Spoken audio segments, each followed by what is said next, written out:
Welcome to Monster Porn, Weird Fiction and Horror Podcast. The podcast that's a lot like Goosebumps, but more about them bee stings.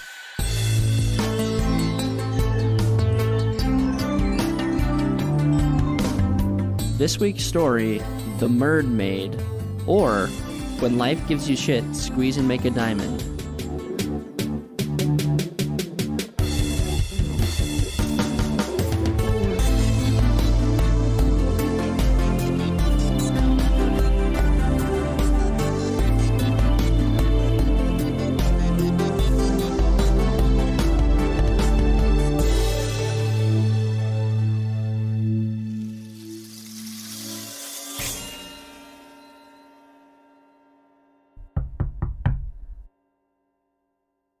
I'd like to tell you about my Lord and Savior, Jesus Christ.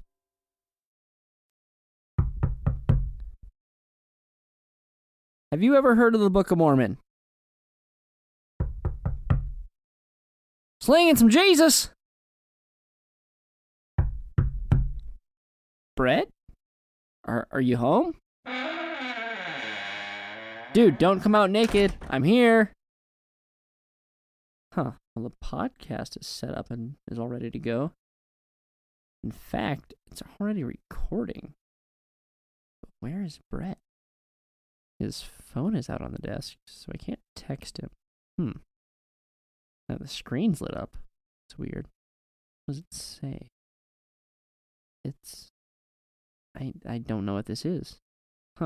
Just a picture of a grasshopper or a cricket with a top hat? Well, that's freaking weird. Oh, wait.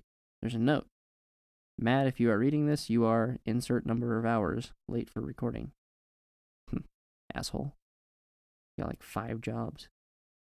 However, Matt, if you're reading this, I've gotten bored waiting for you and attempted a spot of sorcery by myself. The aim was to hack Google with occult science. If you are reading this, I have failed and Google has hacked me. Do you see the photo in front of you? I do.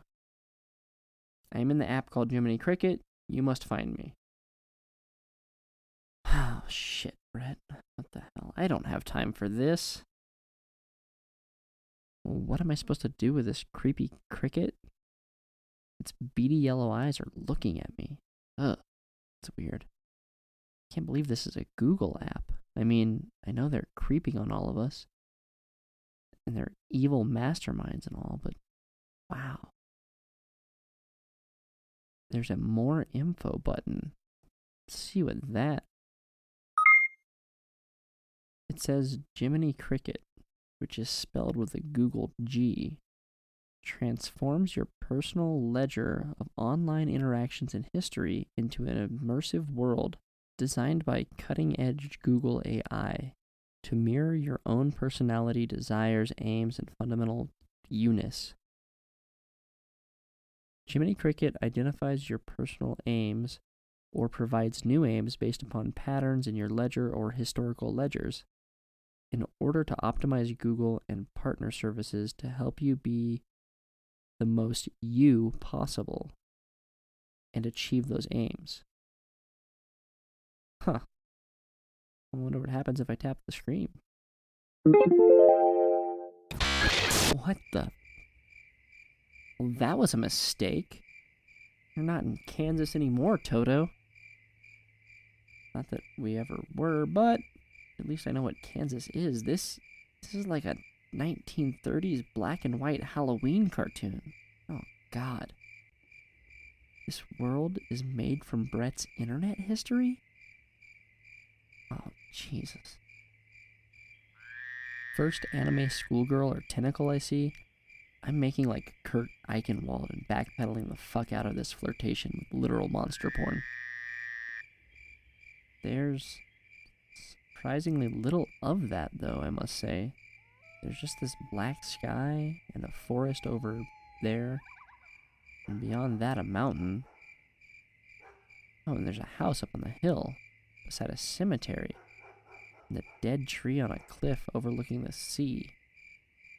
I guess the house is where I'm going. The light's on, waiting.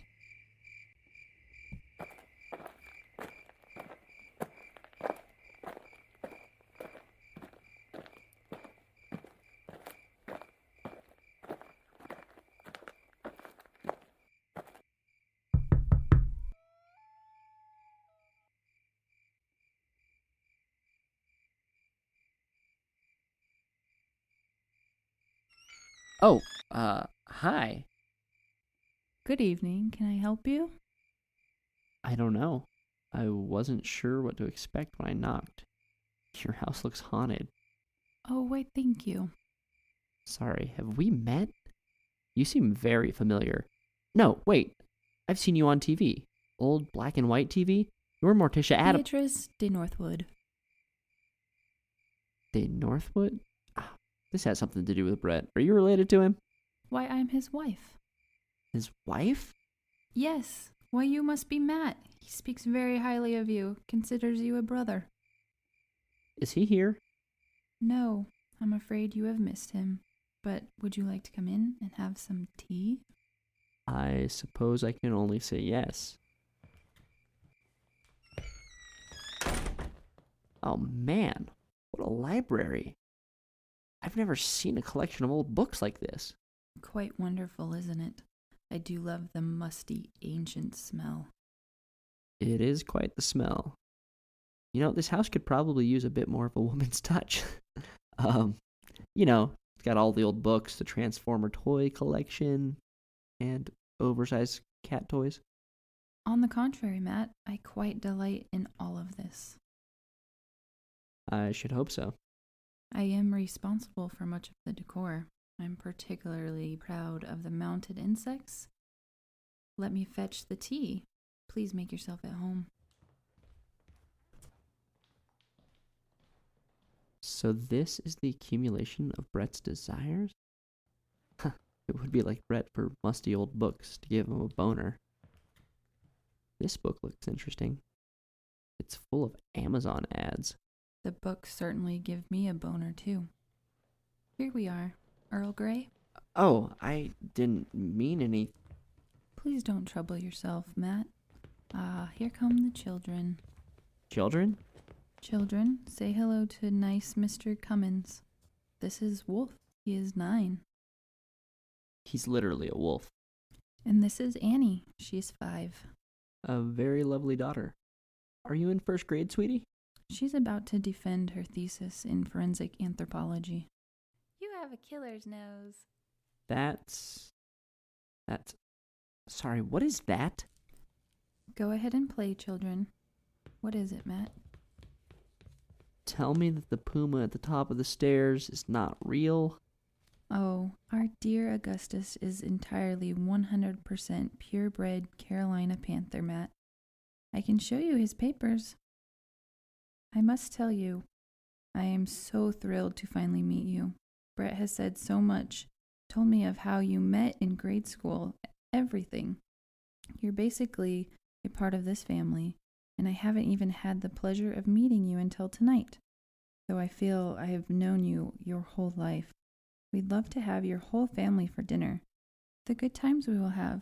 Our children could have a play date. Here, take a seat and enjoy your tea. I will see if Bret has returned. In the meantime, he has left this. The story is what he was working on for your wonderfully creepy podcast. He stored it in a folder he has shared with you. Which reminds me, I have been meaning to float this offer by you. If you need some sound dampening materials for your studio, I can gladly order you what you need from Amazon. All you have to do is say the word. Oh, no thank you. We're not quite ready for that yet. We're still recording out of our living room. I will look for my husband and return promptly. Huh. What a strange offer. But she seems nice, if not suitably strange for Bret. Well then, his story. Let's see what he wrote.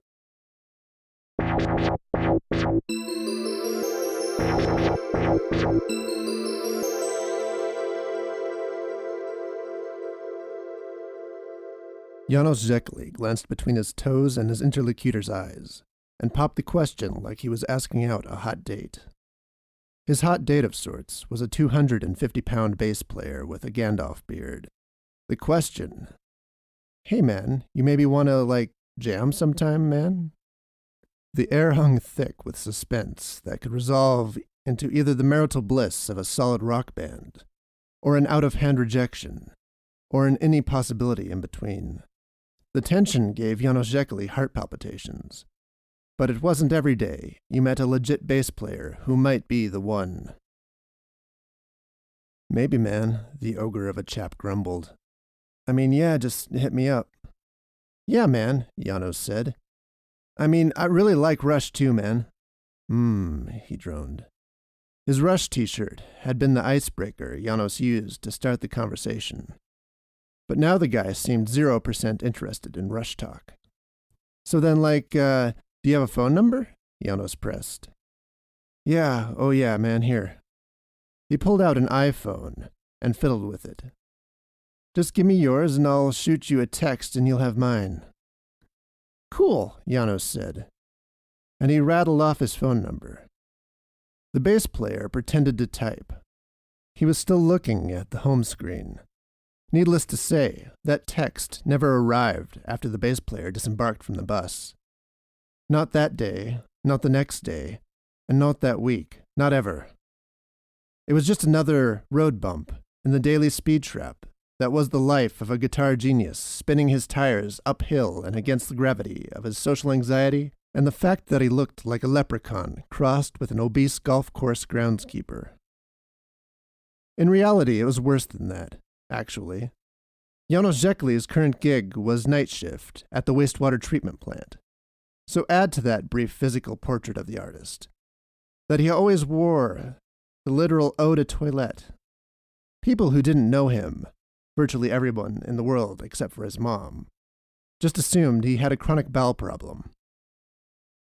If Janos had this much trouble finding a bassist, or a drummer, even worse, you can imagine how hard it was to come by a girlfriend.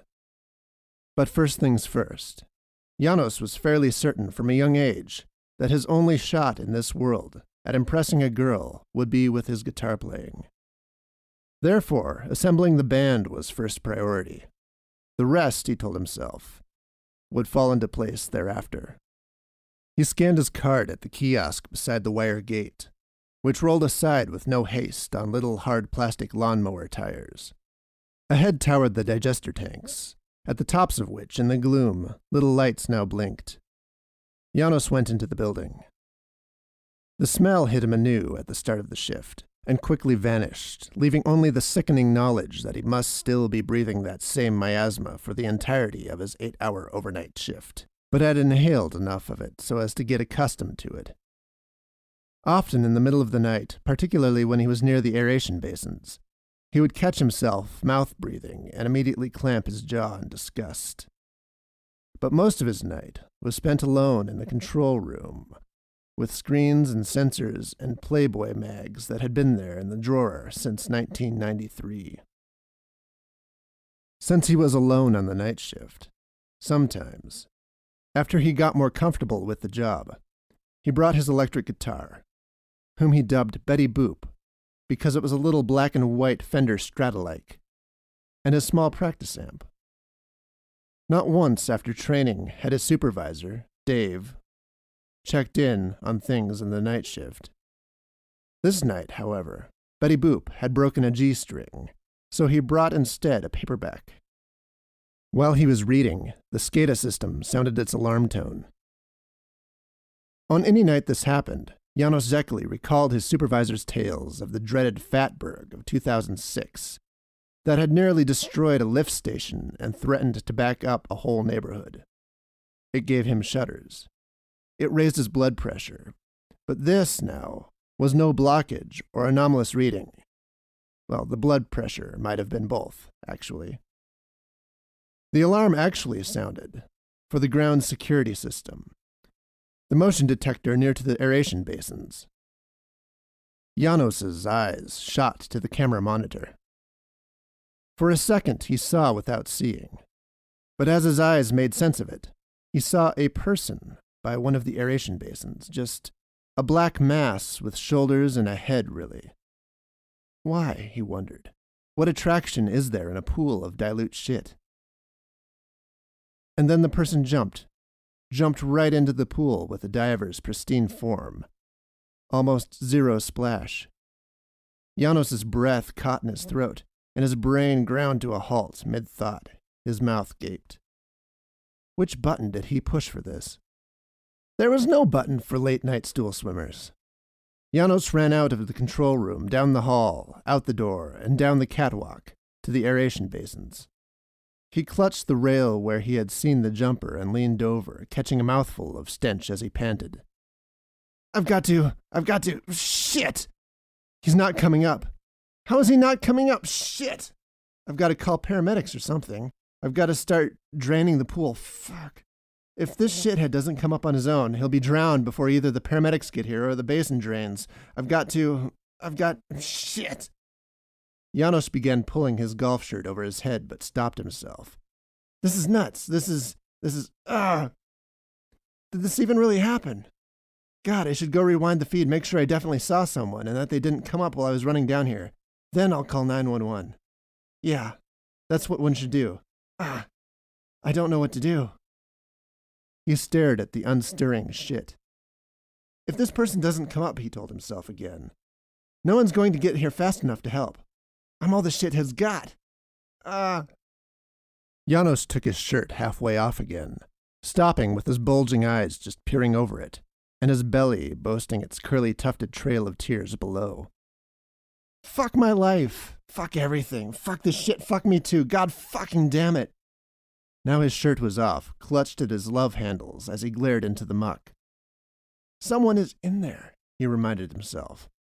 If I don't try to save them. At that moment, he considered he was the only person in the world who knew that someone had jumped in. If they had just died and broke down a little, and then got removed with the solids filters, he could pretend to be surprised just like everyone else. Shit. Just come up already. There can't really be a person in there, right? Then the pool, which had been so deathly still, finally stirred. No fucking way, Janos said aloud. Instinctively, he fell onto his belly and reached for the shape that had broken the surface of the water like an eel, still believing he was rescuing a drowning stranger.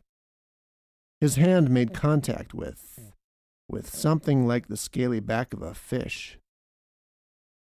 None of this could be for real. Janos was on his feet, gasping. He ran back to the control room, pecking at the keyboard with one finger of his clean hand. He backed up and replayed the security camera footage. There it was. Yes, a person. Head and shoulders, black goth hair with a greasy sheen. But what was that fish thing? He paced briskly in front of the controls and accidentally rested his soiled hand on his bare chest. He cringed. Then the screen caught his eye.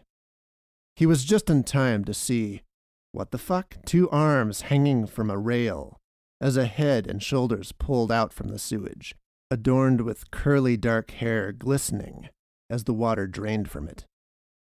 He heard an oohing sing-song and looked out after it through the window.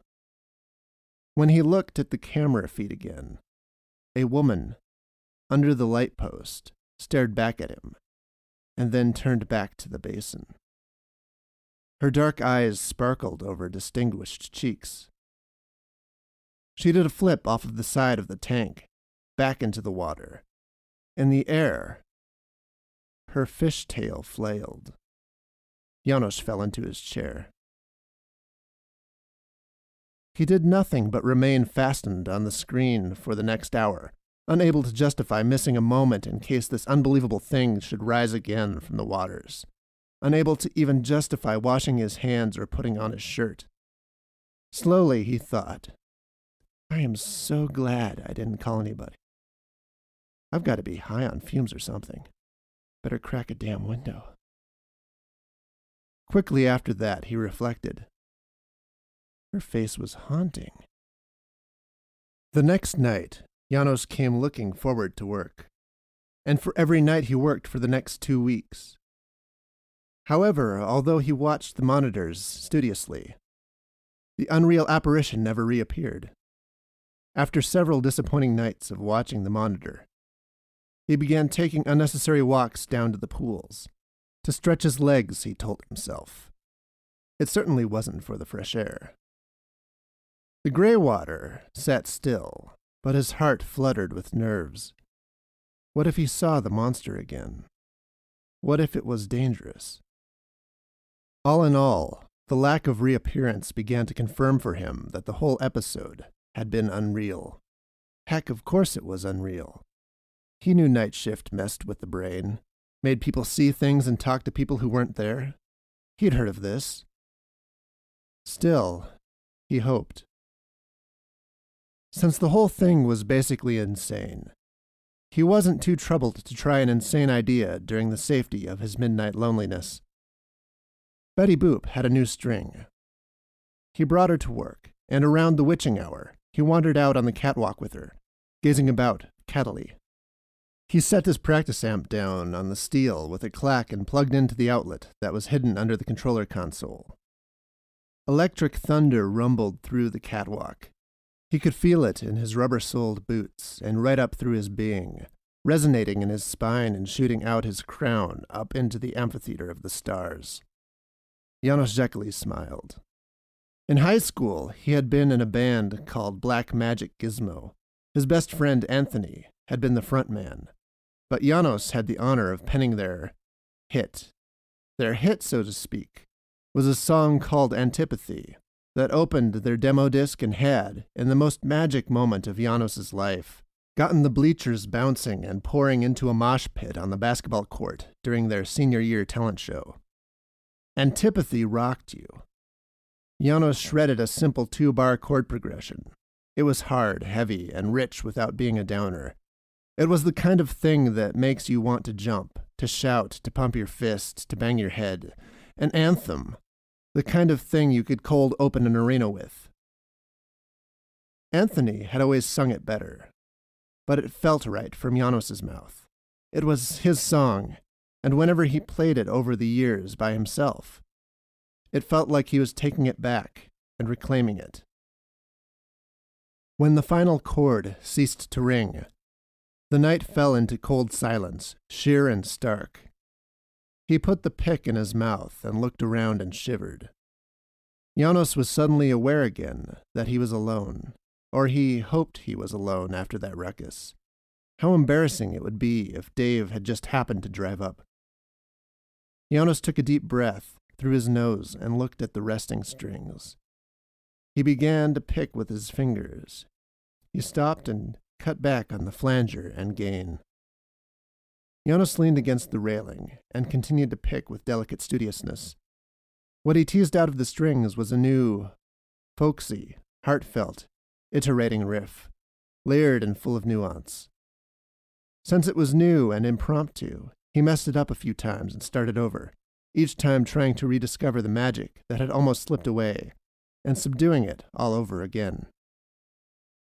The unanticipated accompaniment ran his blood cold. An eerie ooh emerging from behind him. Janos raised his head, and his fingers hung over the strings. He turned. "No fucking way," he muttered. There, her tail wrapped gracefully around the railing, was the water woman, staring big-eyed like an animal. Large gemstone lookers peered out from a round Hellenic face framed in dangling dark curls not unlike seaweed that reached down to her billowy breasts. Her complexion was brown, but that may have had more to do with the habitat than with melanin. Who are you?" Janos asked. She blinked slowly and did not answer. She turned her head to glance at the basin behind her. Janos glanced at his guitar. He began playing again. The mermaid's eyes latched back upon him. In a few bars, she began to hum. By the next repetition of the riff, she sang and began to sway. A great smile cracked Janos's face. When the improvisation ran out, and the strings ceased their bee-like buzz, Janos took a few steps toward his new friend.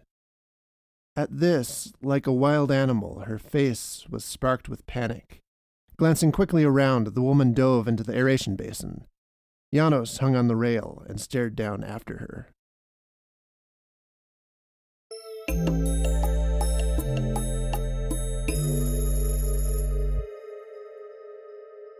This continued for a number of nights with much the same outline. Janos played sweet music, and the woman made an appearance to sing, but vanished in a heartbeat as soon as Janos did anything other than play. The folksy music he had improvised that first night was revisited, and, with practice, tended toward becoming its own song. And the woman's singing followed its own course of development, falling into a more definite composition which, while comprised of the same set of elements every night, could not be described simply with a rigid pop song structure. It had more flow, more variation like a classical work. In his apartment one evening, before his shift, Janos prepared for work in front of the bathroom mirror, and he saw what she saw. He was reminded that he didn't like it. He looked like a lumberjack. Not the romanticized kind, but a more real-world, low-income redneck who spent his days in the forest and his nights in a trailer home stacked full of beer bottles and empty pizza boxes. This being crossed with a golf course groundskeeper. She was amazing. He was a letdown. She came for the music. She left the moment the music quit, leaving when Janos was merely Janos. And could he blame her? He didn't like Janos much either. This led him naturally into the realm of the unthinkable. Janos Zekeli got a 24-hour gym subscription, and that next morning after his shift, fueled by some emergency Starbucks, he hit Walmart in search of some collared shirts that did not make him look like the career floor manager of a dive restaurant. He sensed that this was his one shot. His one shot for what? She was a fucking mythical creature. No, he didn't know for what. But somehow, some little spark of magic had manifested in his life, and he knew this sort of thing didn't happen every day. It shouldn't happen any day, for crying out loud. Yet there she was each night, singing wordless melodies that arose naturally from within her. Janos Zekeli knew this was a moment to make much of. The stage light was on him, and now he had to step up and perform. The comical thought occurred to him. Hey, maybe we'll become a band. How many freaking bands have a mermaid for a frontwoman? I'd pay to see that.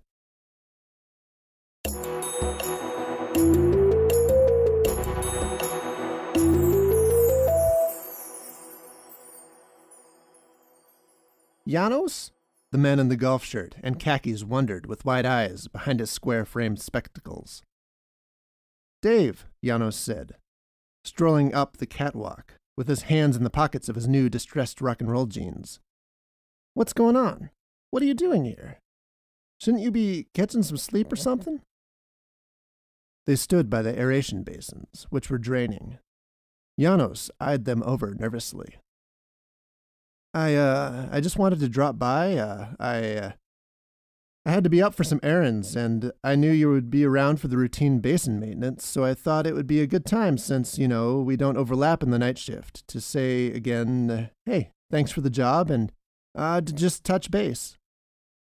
Yes, you're welcome, Dave said. Is everything all right? Yes, sir. Everything is working out with the job? Yes, absolutely. Good. Dave followed Janos' eyes over the draining aeration basins. Anything I could help with since I'm here? No, Janos, thank you. Janos' fingers were tingling. The basins were about to be dry.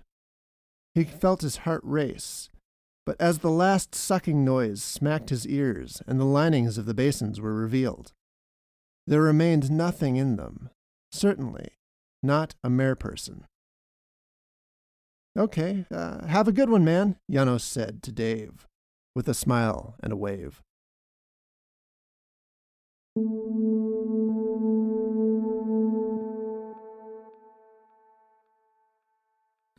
Janos rushed into work. On the bus, he had actually happened to see that bass player again, but this was about the farthest thing from his mind, In fact, the bassist glared and seemed almost a little hurt that this nerd wasn't bugging him anymore, and looking a little less like the dweeb that he saw last time in his distressed yet sparkly rocker pants and dress shirt. Was this guy going on a date? No, he had his guitar case. A gig then? But now Janos rushed onto the catwalk. He immediately leaned over the rail and examined the water, and then he began to take out his guitar.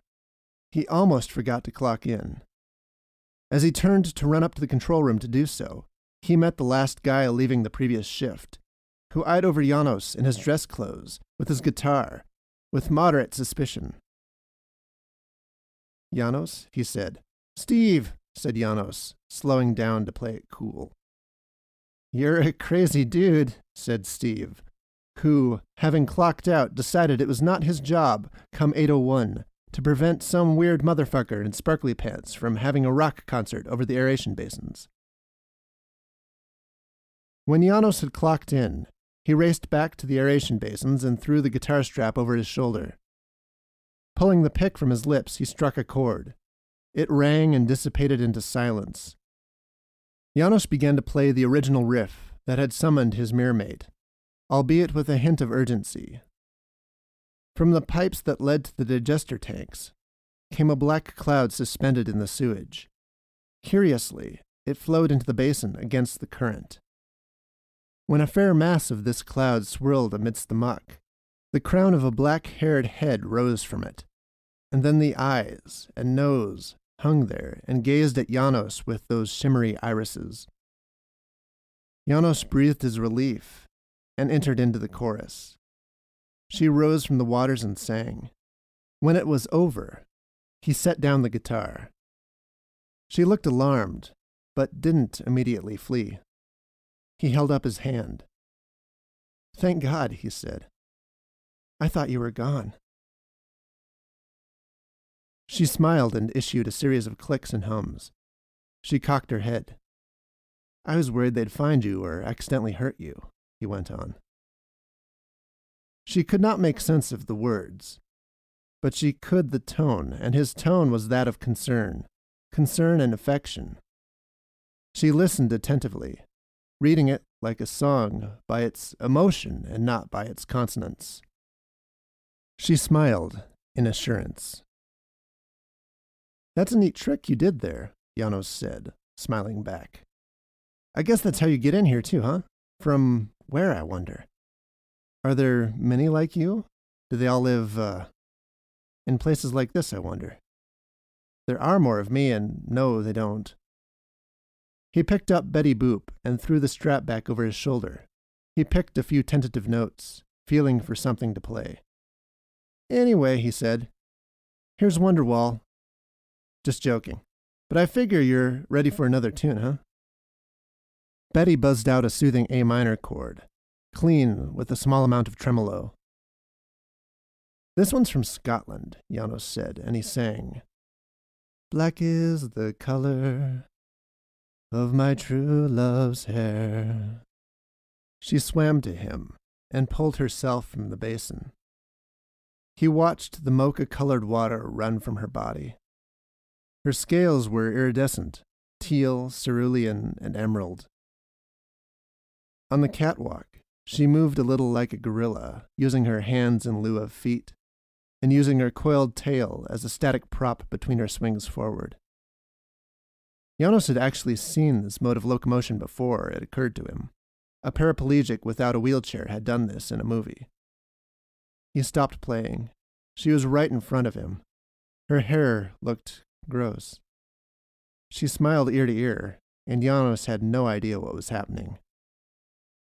The mermaid rubbed her thumb across his forehead, smearing a fat brown streak. She burst out in clicks, in laughter. Janos's throat also clicked. It was a gag he suppressed. Thinking quickly, he turned to his guitar case and removed a notebook half full of chords and lyrics, and the stub of a pencil that accompanied it. Janos flipped to the first blank page he found, while she, curious, turned her head closer to examine. Janos drew a stick figure. He tapped his chest with the pencil and said, Janos. Then he drew another stick figure, but with a flaring curl in place of legs. He pointed the pencil at her. You. The mermaid seemed amused by this. She eagerly took the pencil from him, and he held the notebook while she amended his work. She put a line through the circle of his head.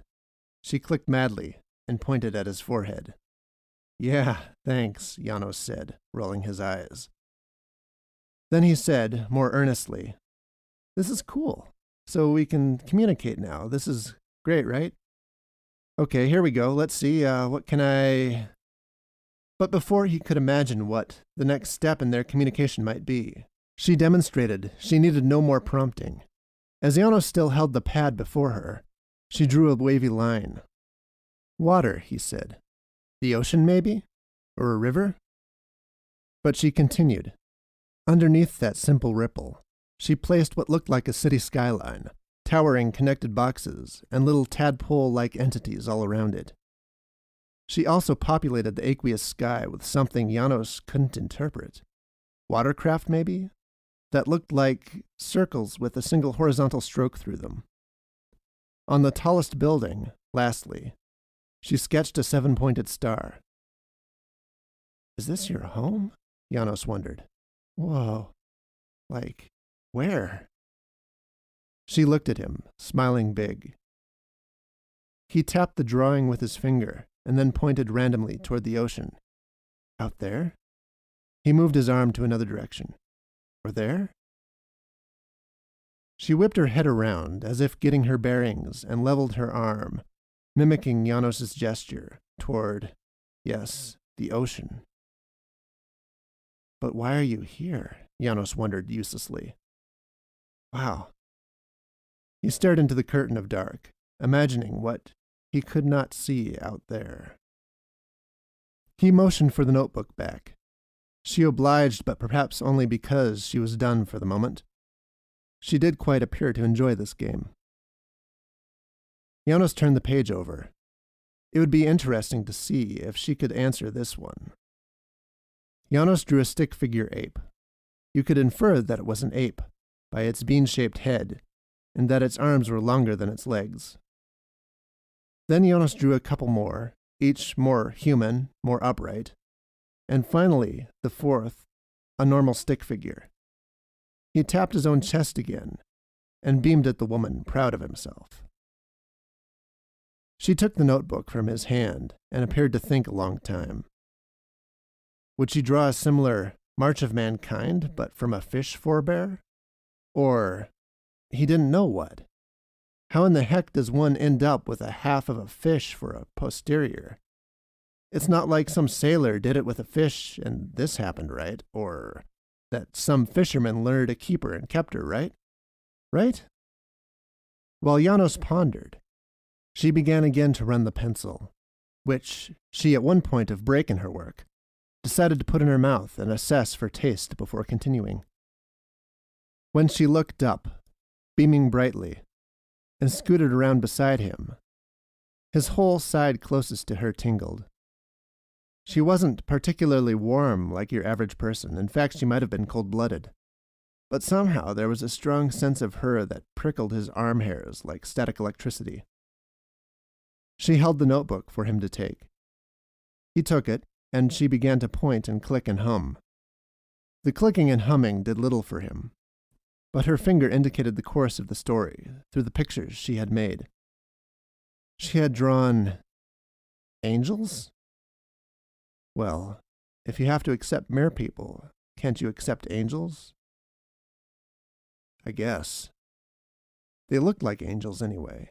Stick people with something like wings, really just an upturned crescent passing through the upper torso, and secondary circles haloing the circles of their heads. Glancing down the page, he couldn't help himself but look ahead. He saw from a group of angels and mere people together that the angels were around twice their height. That is, almost twice the height of a normal person. The first little sketch showed a city of blocks beside the waves of the sea. Out of it poured a great cloud into the sky, cross-hatched graphite black. And as the cloud extended over the sea, raining. As she pointed to the zigzag sea, she took the pencil and colored it in too. Janos got the sense. The next showed a row of angels. The first clutched his throat. The next clutched his head. The third clutched his stomach. And the last was on his knees and had a crude skull for a head. The third drawing showed an angel holding up a vial colored in black, not hatch-marked like the cloud in the sea, but a harder, darker black that shone with graphite sheen from the pressing of the pencil into the paper. The fourth drawing was simply the vial turned upside down. The black had been poured out and become a merperson. The fifth had angels and merpeople interspersed on the coast of the zigzag sea, with one, the largest angel, holding his arm out toward the water. Finally, below the waves of the sea, she had drawn tadpole-like merpeople swimming, with open mouths and little patches of the cross-hatching in front of them. They were eating the pollution. "No way," Janos muttered. She returned to Janos's drawing of humanity's heritage and pressed her finger on it repeatedly, smudging it with traces of sewage. Seeing that Janos's face remained blank, she took the pencil and drew a long seascape below the whole march of man, and drew more mer sprites. "You've been here the whole time," Janos said slowly. "You're people anyway. Wow." Then, as if dotting her last I, she prepended something like a fish to Janos's march of mankind. "Your kind is that old," Janos wondered stupidly. She smiled into his face like a child, like a brilliant, shit-smeared sun. Janos looked into the distance, and slowly he became conscious of the aeration tanks in front of them, where the dirty water was oxygenated, so that microorganisms would flourish and begin to break down its contents, a process that then continued in the digester tanks. "No wonder you like it here," Janos said, meeting her eyes. "This is like a feast in Eden to you, I bet." Indeed, looking at her, she could have been the happiest being alive, and it was infectious, probably literally. Janos put the pencil against his sternum. "Janos," he said again, and he repeated his name a few more times before pressing the stub eraser to her collarbone. She raised her bright green eyes from the pencil to his. She pronouncing it delicately for Janos's sake. "Yeah, I can't say that," Janos told her. He tried to roll his tongue and shook his head to show her this. She chortled. "How about Mary," he said, "short for Mermaid." He pressed the pencil to her collar once more. "Mary," he said. Mary took the pencil from him and prodded him with it. She clicked. "Yeah, okay, but I can't say that either," he laughed.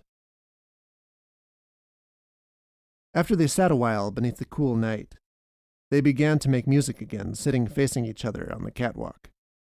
And after a few hours, she returned to the water.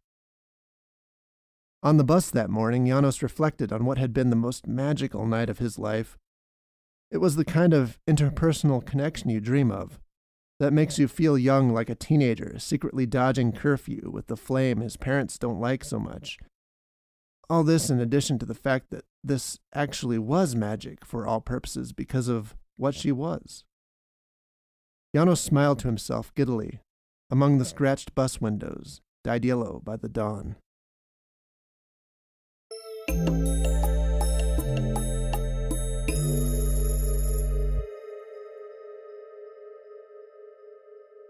When Janos came into the control room, Dave was waiting in a swivel chair in the middle of the floor. A black woman in a halter top loitered behind him, twirling her hair. In Dave's hand there was something shadowy and rectangular, which Janos, at a glance, wrote off as a remote control. "Sir," Janos said, and I don't believe I've had the pleasure of meeting your wife. Jasmine, Dave said, is a hooker, Janos, and this, you may not have noticed, is a fucking gun. Dave raised it halfway, aimed at Janos, and, sure enough, it was.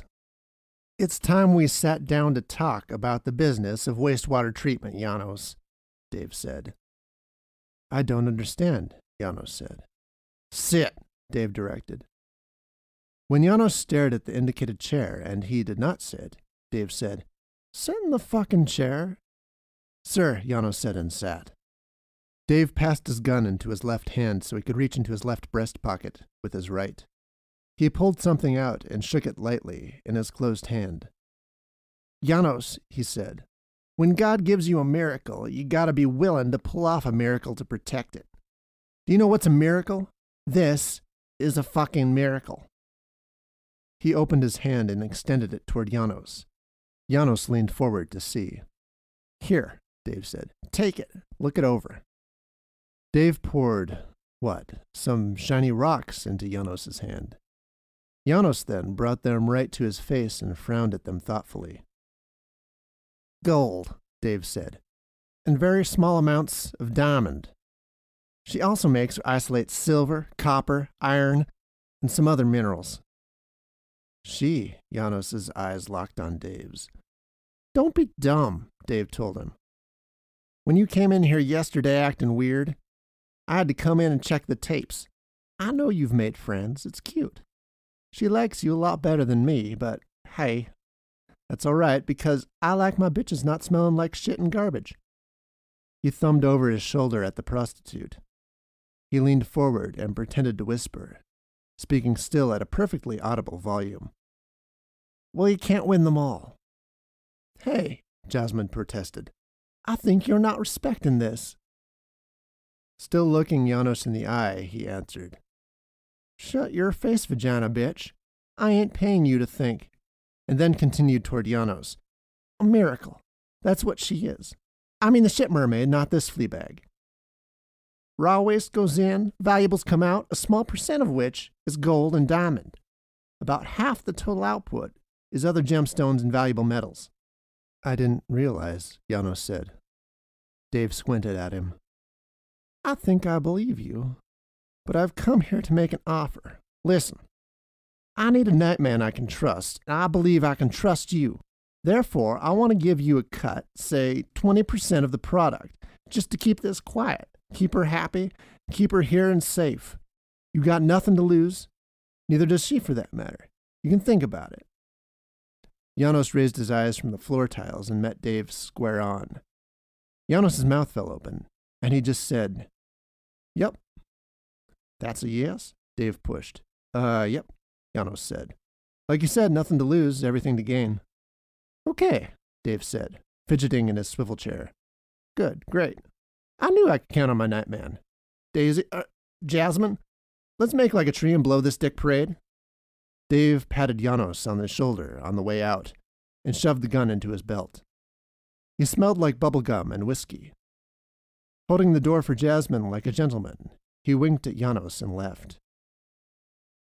Janos spun in his chair and watched him through the window as he disappeared.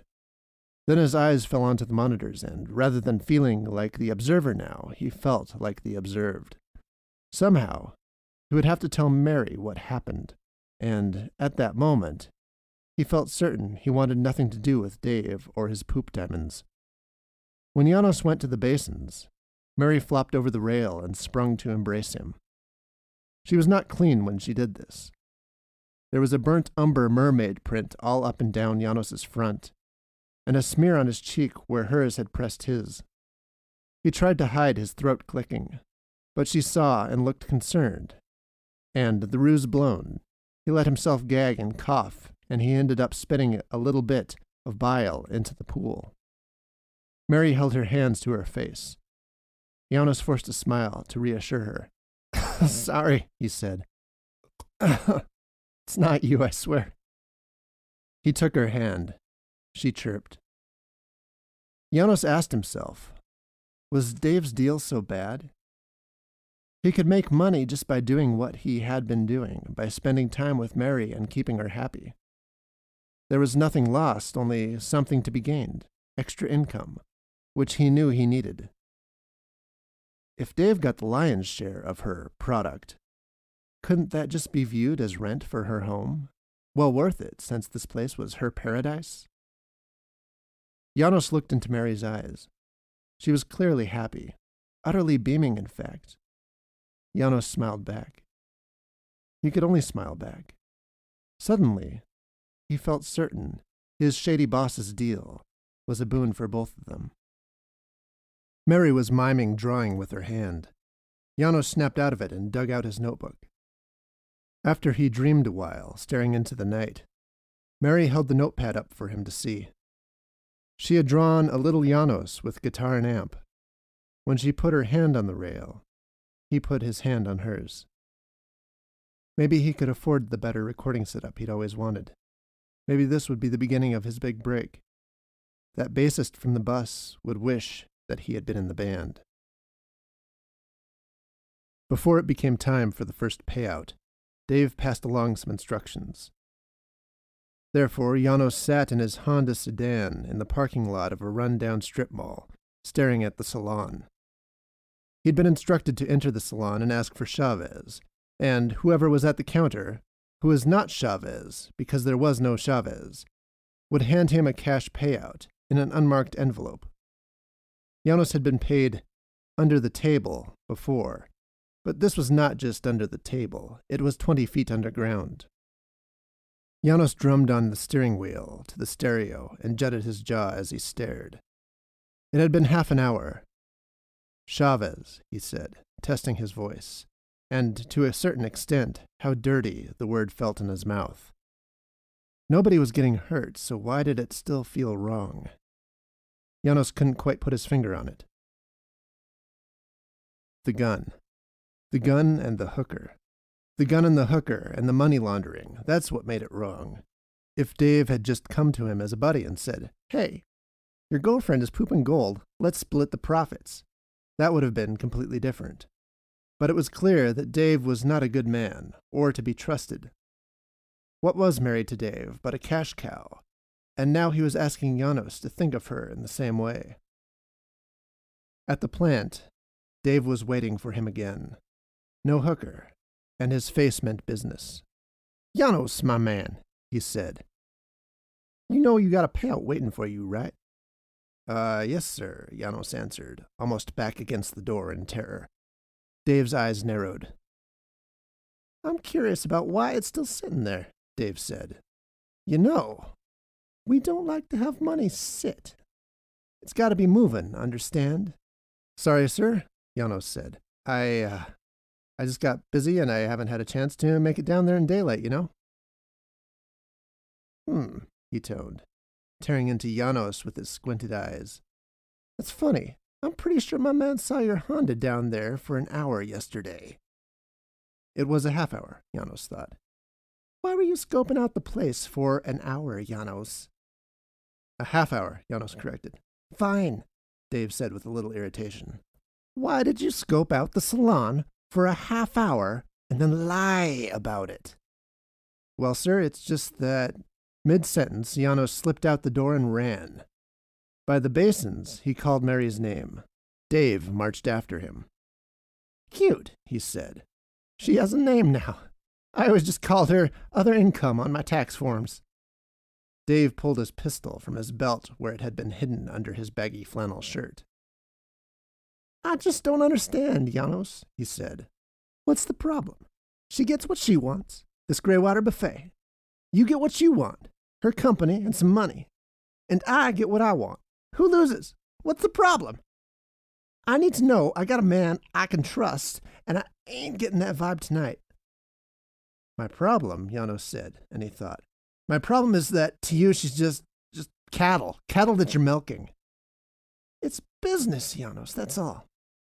"I can't let you exploit her." "Does she look unhappy to you, Janos?" "No." "Then what is the frickin' problem?" Janos looked at the gun that Dave pointed at him loosely from his waist. "What would you do if she tried to leave?" Janos asked him. "Why the hell would she leave?"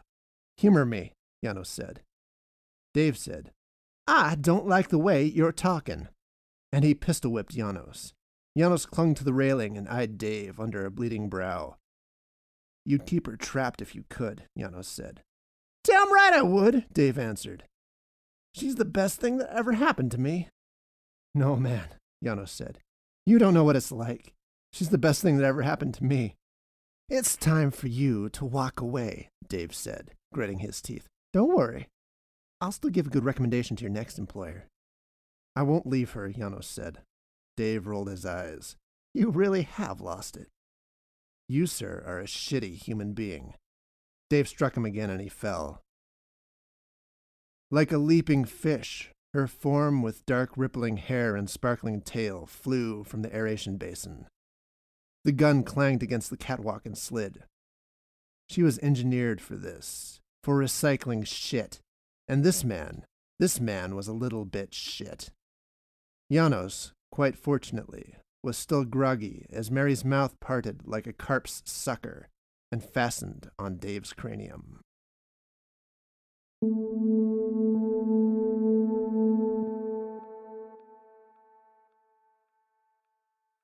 Janos' little Honda four-door purred like a 20-year-old flea bag, but it was rolling, back seat packed with his music gear. He looked over at his passenger and met her cautious smile. Despite the best efforts of the emergency shower at the plant, the odor lurked. When she had stepped, dripping, from the shower, she had taken his hand, and he had planted a kiss on her cheek and led her to the car. Now, he squeezed her hand on the console, and it made her smile stronger.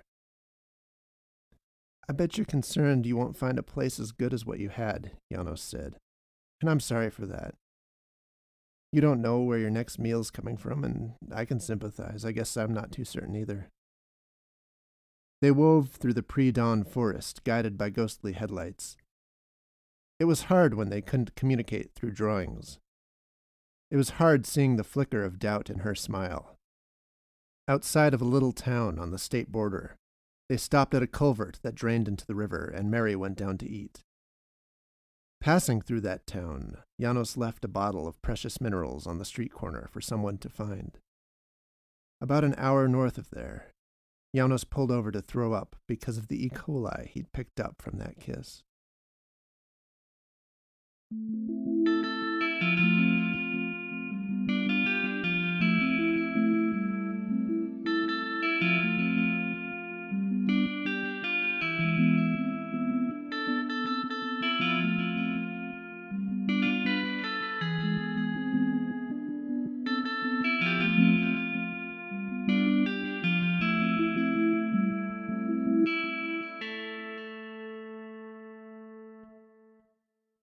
What do you think, Matt? The story will work for the podcast. You really like it? Absolutely. I am delighted to hear, and Bret will undoubtedly be as well. Listen, if you believe in the story and want to sell it using print-on-demand services, I can help you make it available via CreateSpace. It's very easy. No, that's quite all right. I think I see what's going on here. What do you mean? Oh, do you need more tea, Matt? Just say the word and I can order more. Twinings Earl Grey tea. From Amazon, with expedite shipping. No, I should be going, actually. I have a lot of work to do tonight. Matt, I want you to know that you are a part of this family. So I want you to tell me, what can I do to make it easier for you? Could your business benefit from a new supplier? What? Hey, you're blonde all of a sudden, and your cheekbones. I just need you to tell me what Matt needs, and I will make it happen. That's what I do. I'm here to make you the you who makes his aims. Whoa! Hey! I'm married! Get off of my lap, lady!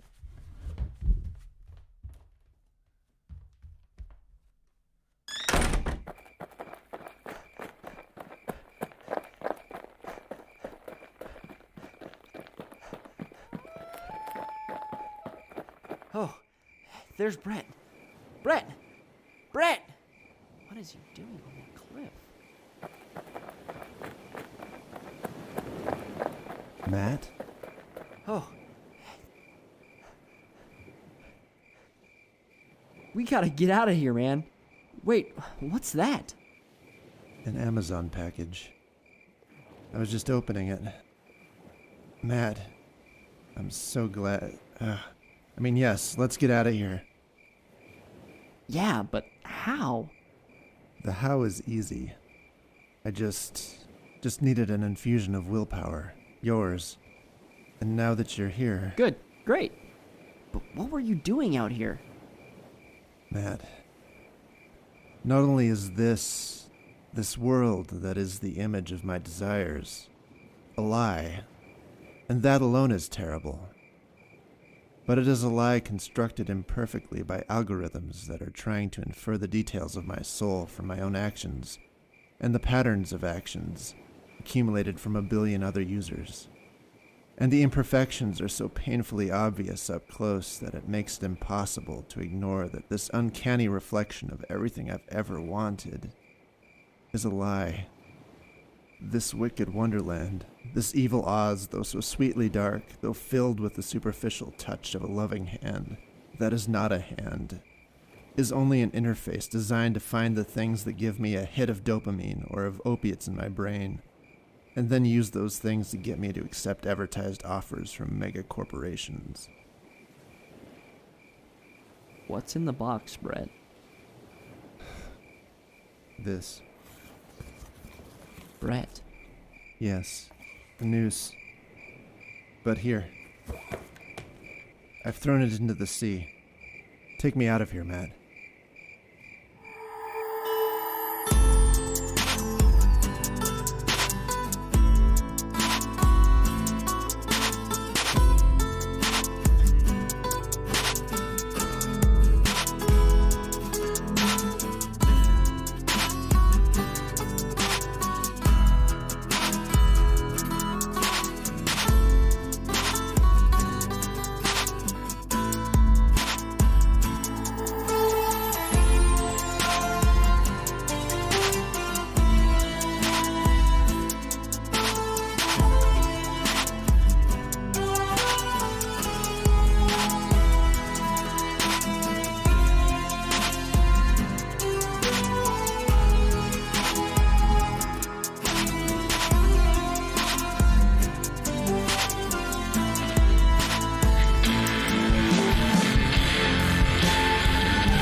Thank you, monster baiters, for consuming our delicious monster porn.